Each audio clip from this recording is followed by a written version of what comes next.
जय हिंद दोस्तों आज की वीडियो प्रधानमंत्री जी ने अपना नामांकन भरा, उसमें अपनी संपत्ति के बारे में बताया। उनके पास रहने के लिए निजी अपना घर भी नहीं है और पाकिस्तान के नेताओं में करोड़ों की संपत्ति दुबई दूसरे देशों में है। तो पाकिस्तान की मीडिया इस पर चर्चा कर रहा है कि भारत से कुछ सीखो कि देश को कैसे आगे ले कर जाया जाता है। और आज प्रधानमंत्री की संपत्ति के बारे में पता चला।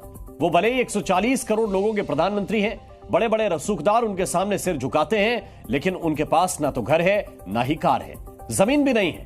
हालांकि इसके बावजूद वो करोड़पति हैं। असल में आज उन्होंने वाराणसी में अपना नामांकन दाखिल किया और उसमें संपत्ति का ब्यौरा भी देना पड़ता है। उस शपथ पत्र की कॉपी हमारे पास भी आई है, तो हमें भी यह पता चला है कि प्रधानमंत्री मोदी की कुल कमाई और संपत्ति कितनी है। आप भी जानिए कि प्रधानमंत्री मोदी के पास कुल कितनी संपत्ति है। तो अब भारत के जो वजीर आजम है मोदी साहब, उनकी प्रॉपर्टीज किस किस मुल्क में, जनाब उनकी प्रॉपर्टी दुनिया के किसी भी मुल्क में नहीं है, इवन भारत में भी नहीं है। जी हाँ जी, मोदी जो दुनिया की one of the biggest largest economies हैं, उनके वो वजीर आजम है। हम उन पे और भी निकलने वाला है, लेकिन बात बेसिकली ये है कि इन सारे लोगों को नरेंद्र मोदी से सीखना चाहिए, जिन्होंने गुजरात के वजीर आला और वजीर आजम भारत के होकर तोहफे नीलाम करवा के पैसे बच्चियों के स्कूलों पर लगाए। हम 2 वक्त की रोटी को तरसें और हुक्मरानों की दुबई में अरबों की खरबों की जायदादें निकल। कैसा मुल्क जो वसाइल से माला मार है, इतना मतलब हमारे पास वसाइल है, माला माल है हम, और फिर भी हमें IMF जैसे $1 अरब के लिए तिगनी का नाचना पड़े, और इसी गरीब मुल्क के हुक्मरानों के लिए बैरूने मुल्क अरबों खरबों डॉलर के असासे सामने आ जाएं। 17,000 पाकिस्तानी जो हैं उनके पास 23,000 रेजिडेंशियल प्रॉपर्टियां हैं जिनकी वर्थ $11 अरब है। तार साहब, ये तो बहुत बड़ा स्कैंडल है पाकिस्तान का। आप शुरू से ये कह रहे थे कि ये पाकिस्तानी वहां पे प्रॉपर्टीज खरीद रहे हैं। तार साहब, ये लूट खसूट का पैसा है या आपको लगता है कि ये इनकी जाती पैसा है और इन्होंने ये कहते हैं हमने डिक्लेयर भी किया हुआ है? क्योंकि टिपिकल जो मिडिल क्लास ज़हनियत नहीं होती है कि फिक्स डिपॉजिट करके रख दें, मुश्किल वक्त में काम आएगा, वहां से कोई थोड़ा बहुत मुनाफा मिलता रहेगा। उसके अलावा उनके पास जो बैंक में कोई एक आधे बैंक में कोई 80,000 रुपया और दूसरी जगह पे कहीं कोई 50,000 रुपया उनके पास है, ना कोई गाड़ी है उनके पास, ना उनका कोई घर है। और इसके साथ साथ गालबन कोई उन्होंने 9-1 लाख रुपए के सेविंग सर्टिफिकेट्स भी लेके रखे हुए हैं। आपको पता है कि जो भारत के वजीर आजम है मोदी साहब, उनकी प्रॉपर्टीज किस किस मुल्क में, आज मैं आपको भारत के वजीर आजम मोदी की प्रॉपर्टीज के हवाले से बताऊंगा। क्योंकि वो जो दुबई लीक्स हुई है, उसमें जो प्रॉपर्टी लीक्स है उसमें बताया गया है कि दुनिया में जो सबसे ज्यादा शहरी किसी भी मुल्क के जिनकी दुबई में प्रॉपर्टीज है, उनका ताल्लुक भारत से है। तो अब भारत के जो वजीर आजम है मोदी साहब, उनकी प्रॉपर्टीज किस किस मुल्क में, जनाब उनकी प्रॉपर्टी दुनिया के किसी भी मुल्क में नहीं है, इवन भारत में भी नहीं है। जी हाँ जी, मोदी जो दुनिया की one of the biggest largest economies हैं, उनके वो वजीर आजम है। हम उन पे बहुत तनकीद करते हैं, उनकी जो इंतहा पसंदाना सोच है उसके हवाले से बहुत सारी बातें यहाँ पे की जा सकती हैं। मैं खुद भी तनकीद करता हूँ, दीगर लोग भी करते हैं, मैं उस तरफ नहीं जा रहा। मैं सिर्फ आपको मोदी की वर्थ बता रहा हूँ जो उनकी प्रॉपर्टीज हैं। उनकी दुबई तो छोड़ के भारत में भी कोई प्रॉपर्टी नहीं है जी। लाहौर तो छोड़ के, लंदन तो छोड़ के, लाहौर में भी कोई प्रॉपर्टी नहीं है, पाकिस्तान में भी कोई प्रॉपर्टी नहीं है, ये मोदी कह सकते हैं। उनकी दुबई तो क्या, भारत में भी कोई प्रॉपर्टी नहीं। टोटल उनके असासों की मालियत 3 करोड़ के करीब है, उसमें से भी कोई 2-1 करोड़ के करीब उन्होंने फिक्स डिपॉजिट करवाए हुए हैं। वो टिपिकल जो मिडिल क्लास ज़हनियत नहीं होती है कि फिक्स डिपॉजिट करके रख दें, मुश्किल वक्त में काम आएगा, वहां से कोई थोड़ा बहुत मुनाफा मिलता रहेगा। उसके अलावा उनके पास जो बैंक में कोई एक आधे बैंक में कोई 80,000 रुपया और दूसरी जगह पे कहीं कोई 50,000 रुपया उनके पास है, ना कोई गाड़ी है उनके पास, ना उनका कोई घर है। और इसके साथ साथ गालबन कोई उन्होंने 9-1 लाख रुपए के सेविंग सर्टिफिकेट्स भी लेके रखे हुए हैं। अगेन वही के बुरे वक्त में जो है काम आ जाएंगे।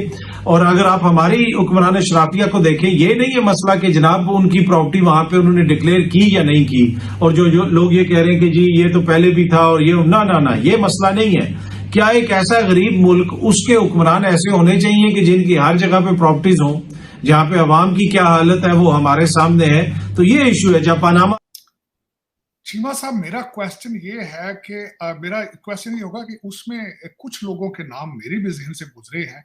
एक मुलाजम OGDCL का है, ऑयल एंड गैस की कंपनी का, उसकी तनख्वाह, जाहिद मुजफ्फर उसका नाम है, उसकी तनख्वाह है कि वो दुबई का टिकट भी ले सके। आप प्रॉपर्टी की बात करते हैं। एयर मार्शल सलीम तारक साहब जहाज बेचते रहे कि उड़ाते रहे?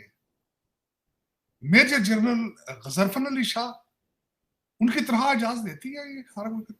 आसिफ अली जरदारी साहब कार्डियोलॉजिस्ट हैं जो सर्जरी कर करके पैसे बनाए उन्होंने। मैं बिल्कुल शर्जील मेमन साहब,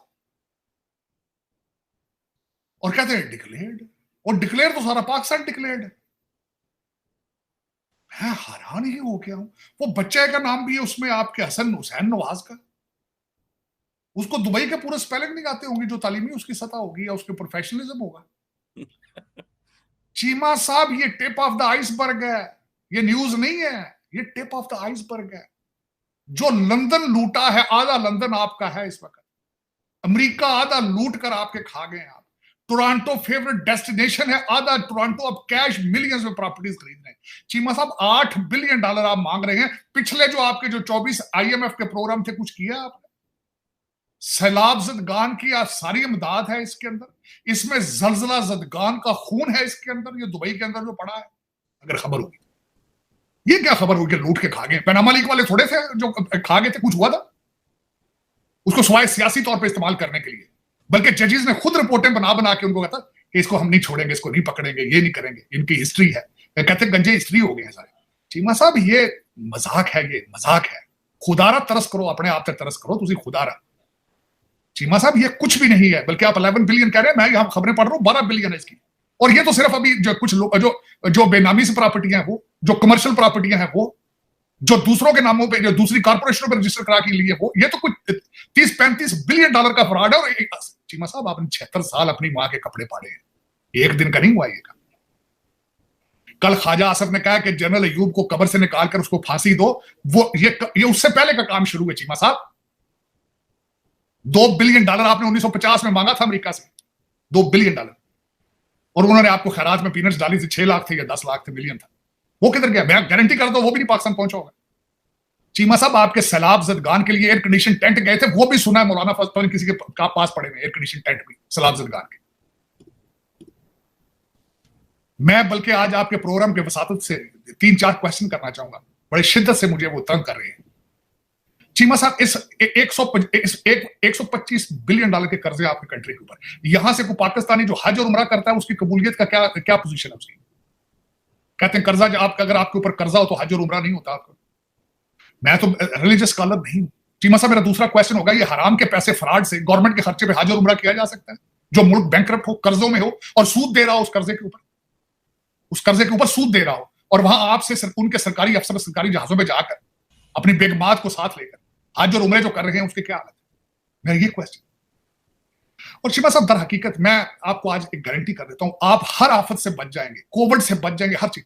करप्शन आपके बोन मैरो का हिस्सा बन चुकी है, आपके बचने की गुंजाइश ही नहीं है, गुंजाइश ही नहीं आपकी। और इस वक्त पाकिस्तान में मैं हमेशा, चीमा साहब आपको तो मैं दुबई और लंदन में सारे रोता चीखता हूं, क्योंकि मैं खुद आई विटनेस हूं इस चीज का। लोग तो देख नहीं पा रहे ना, लोग तो देख नहीं पा। मेरे बड़े भाई के क्लासमेट, बड़े भाई वकील थे, मैं उनके क्लासमेट देखता हूं किस तरह डाके मार के बाहर भाग रहे हैं। अपने क्लासमेट, मेरी अब इतनी एज है, अब मेरे साथ के लोग डाके मार के भाग रहे हैं बच्चों को लेकर। मुझे तो पता है, मैं तो आई विटनेस देख रहा हूं। चीमा साहब मैं टोरंटो जाता हूं, खून की स्मेल आती है बॉर्डर की दूसरी साइड से, पाकिस्तानियों के खून पसीना, मुझे उसमें से चीखें नजर आती है, गरीब मुल्क की यतीमों की चीखें नजर आती है उसमें से। चीमा साहब ये आपको इस वक्त बिल्कुल ओपन हार्ट सर्जरी की जरूरत है, लेकिन पता नहीं वो करेगा कौन, पता नहीं कोई पाकिस्तानी मेरा ख्याल है मुश्किल ही है, क्योंकि 25 करोड़ लोगों में पाकिस्तानी कोई मौजूद नहीं। चीमा साहब दुख वाली बात है कि जो कुछ भी है, खैर इस पे कोई मेरे लिए तो कोई खबर नहीं थी, मैं तो रोजाना पहले ही चीख रहा हूं, बड़े सालों से चीख रहा हूं, ये कोई खबर नहीं। हाँ खबर ये होगी मेरे जैसे बंदे के लिए कि इसमें से जी गिरफ्तारियां शुरू कर दी। प्रधानमंत्री मोदी के कदम जब नामांकन के लिए निकले तो सारे देश की निगाहें उन पर टिकी थी। नीली सदरी में प्रधानमंत्री मोदी ने सुबह 11:40 के तय शुभ मुहूर्त पर नामांकन दाखिल किया।